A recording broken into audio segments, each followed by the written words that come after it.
Bom, pessoal, meus cumprimentos. Nós iremos hoje refletir sobre a culpa. Eu costumo conceituar a culpa como um afeto triste, mas que pode conduzir a uma ação feliz, desde que seja reparadora. No entanto, eu quero destacar um ponto em que a culpa vem sendo banida ou demonizada em nossa cultura, que é meramente utilitarista, ou seja, se baseia em conceitos de maximização do prazer e minimização da dor. Não que eu esteja fazendo apologia à dor, entendo até a dor como um fator constitucional, talvez por isto mesmo devamos aprender com ela, já que ela é imposta, ela é condicional e o sofrimento passa a ser uma espécie interpretativa da dor. A dor seria inevitável e o sofrimento opcional. Mas a questão da culpa ser tratada hoje como um aspecto, digamos, de banalidade até por parte da nossa sociedade que cultua o bem-estar subjetivo na ausência plena da dor humana, é que a culpa ela tem um fator primordial de regulação psicológica e do comportamento humano.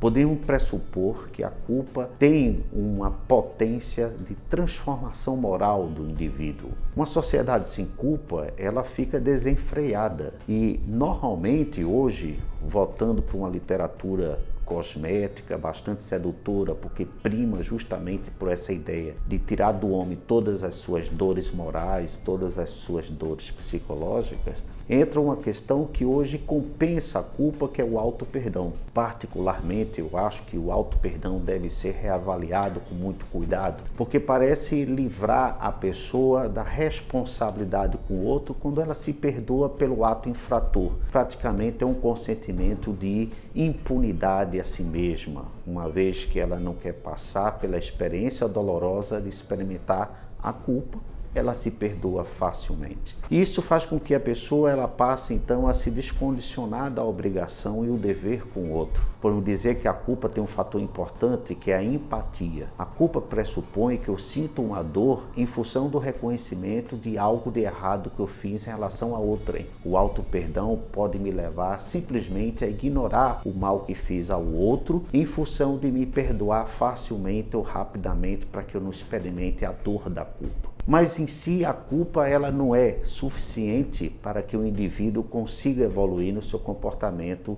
social ou na sua autorregulação psicológica.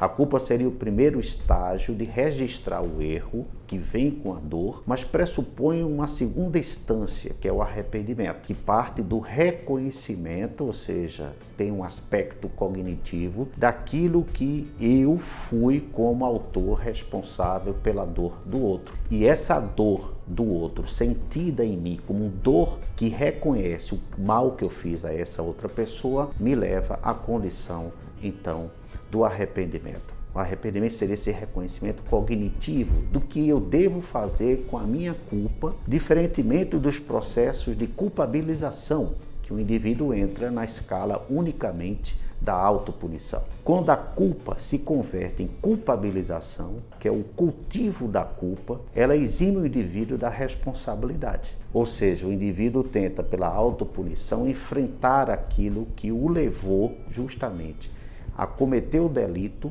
ou que tentou evitar por qualquer outra circunstância, levando mal a essa outra pessoa. Então podemos considerar a diferença entre culpa, que leva ao arrependimento, e do culto da culpa, que é a culpabilização, que leva o indivíduo simplesmente a um recurso de autopunição, que é a evitação do enfrentamento ao problema a ser resolvido, criado por ele próprio, que aí se diferenciaria a culpa da responsabilidade. A culpa em si, como culto à culpabilização, nos deixa no passado, enquanto que a culpa convertida pelo arrependimento nos leva para a responsabilidade com o presente momento ou com o futuro.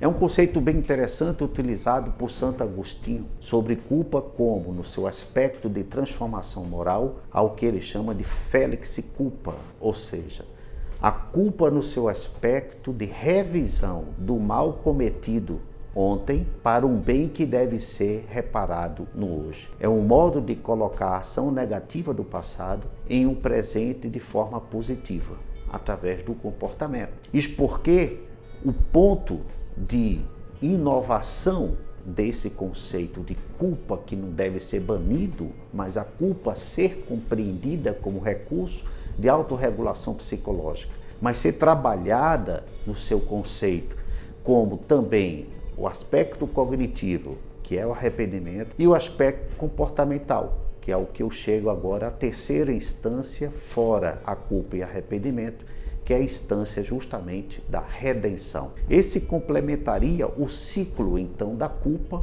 no seu aspecto positivo da Felix culpa, numa visão agostiniana. E o que seria essa redenção? É a tentativa reparadora do mal cometido. Então nós ingressamos aí num aspecto muito interessante, porque a culpa, que não pode ser banida como fator de autorregulação psicológica, pode me levar a uma ação de enfrentamento e de reparação através do meu comportamento com aquele que cometi o ato negativo. Mas existem muitos outros tipos de registros de culpa. Existe a culpa sem que o indivíduo tenha feito alguma coisa contra alguém e simplesmente ele se martiriza.